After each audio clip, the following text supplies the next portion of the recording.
పోయిన చోటే వెతుక్కోమంటారు. వైఎస్ఆర్ కాంగ్రెస్ పార్టీ అధినేత జగన్మోహన్ రెడ్డి ఆలోచించాల్సినదే.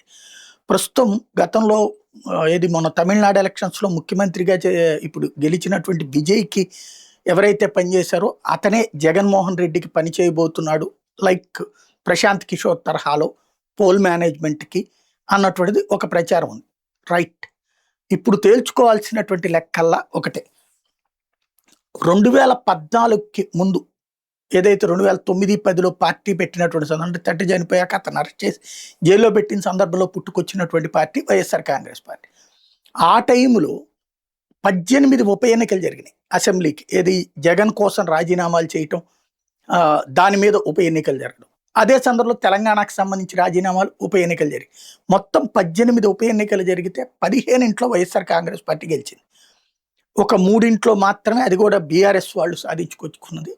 ఈ అన్నిట్లో కూడా తెలుగుదేశం పార్టీ దారుణంగా డిపాజిట్లు కూడా కోల్పోయినటువంటి సందర్భాలు ఎక్కువ ఉంది.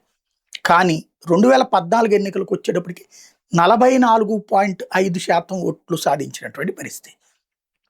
కానీ 46% అటు తెలుగుదేశము, జనసేన ఏమో పోటీ చేయలేదు. భారతీయ జనతా పార్టీ ఒక 3% కలుపుకుని ఆ రోజున విజయం సాధించి 67 స్థానాలతో వైసీపీ సరిపెట్టుకుంటే 100 దాటి అటు పక్కన కూటమి అధికారంలోకి వచ్చింది. అక్కడ 44.5%. 2019 ఎన్నికల నాటికి వచ్చేటప్పటికి ఘన విజయం, అది కూడా 49.5%. అదే సందర్భంలో తెలుగుదేశం పార్టీ 39.5%కి పరిమితమైంది. ఆ తర్వాత మొన్న జరిగినటువంటి ఎన్నికల్లో 39 దగ్గరికి వైఎస్ఆర్ కాంగ్రెస్ పార్టీ ఆగిపోయింది. అదే సందర్భంలో కూటమి ఏకంగా ఘన విజయం సాధించింది 164 స్థానాలతో. ఇక్కడ కోల్పోయిన ఒరిజినల్కి కోల్పోయింది 44.5 అనేది దాని ఒరిజినల్ 2014 నాటికి. 2019 నాటికి 49.5 పక్కన పెట్టేస్తే 5% పెరిగింది.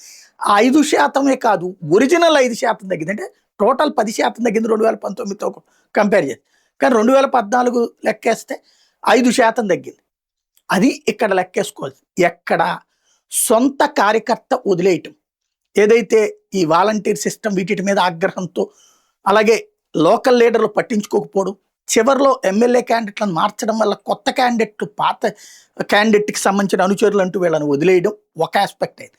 రెండవది బీసీలకి టికెట్లు ఇచ్చి రెడ్ల టికెట్లు, ఓసీ టికెట్లు తీసేశారన్నటువంటి కోపంతో వాళ్ళందరూ ఒక్కటైనటువంటి పరిస్థితి. ఓసీలంతా గొంపగొత్తగా కూటమికి ఓట్లేసినటువంటి పరిస్థితి. అట్లాగే దళిత బడుగు బలహీన వర్గాలకి టికెట్లు ఇచ్చినటువంటి లేదా అనేక అవకాశాలు ఇచ్చినటువంటి జగన్మోహన్ రెడ్డి ఏదైతే గతంలో ఉండేటటువంటి సంక్షేమ పథకాలు ఓన్లీ మాకు మాత్రమే ఇచ్చేవాడు, ఓసీల్లో ఉన్నటువంటి పేదలకు కూడా ఇస్తాడా, అందరికీ సమానంగా ఇస్తాడని ఎస్సీ ఎస్టీలు కూడా రివర్స్ అయ్యి ఓట్లు వేయడం వల్లనే ఎస్సీ ఎస్టీ సీట్లు కూడా కోల్పోయాడు. 2014లో వచ్చినటువంటి అప్పుడు 2014లో ఎస్టీల్లో ఒకే ఒక్క సీటు తెలుగుదేశం కోసం, మిగతా అన్ని వీళ్ళే గెలుచుకున్నారు. అది దెబ్బతిన్నటువంటి పరిస్థితి. అప్పుడు ఎస్సీ సీట్లలో మ్యాక్సిమం వీళ్ళే గెలుచుకున్నటువంటిది. ఎస్సీ ఎస్టీ సెట్లో ఒక్కటి అనుకుంటా తెలుగుదేశం గురించి, 1-2, మిగతా అన్ని వైసీపీనే గెలుచుకుంది. అట్లాంటిది ఇప్పుడు మ్యాక్సిమం కోల్పోయింది. కేవలం అతి పరిమితంగా మాత్రమే సాధించింది. అంటే ఎస్సీ ఎస్టీల్లో ఆ కారణంగా వాళ్ళు దూరమైనటువంటి పరిస్థితి.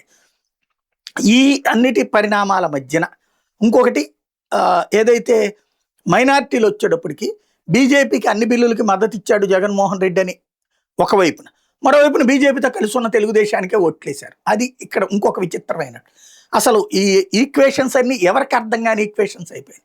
ఆ ఇంపాక్ట్ జగన్మోహన్ రెడ్డి ఓటమికి కారణమైంది. ఆ ఒరిజినల్ 5% ఓట్లు తగ్గడానికి కారణమైంది. ఇది లెక్కలు తేల్చుకోవాల్సినటువంటి అంశం. ఎలా సరితెచ్చుకుంటారు?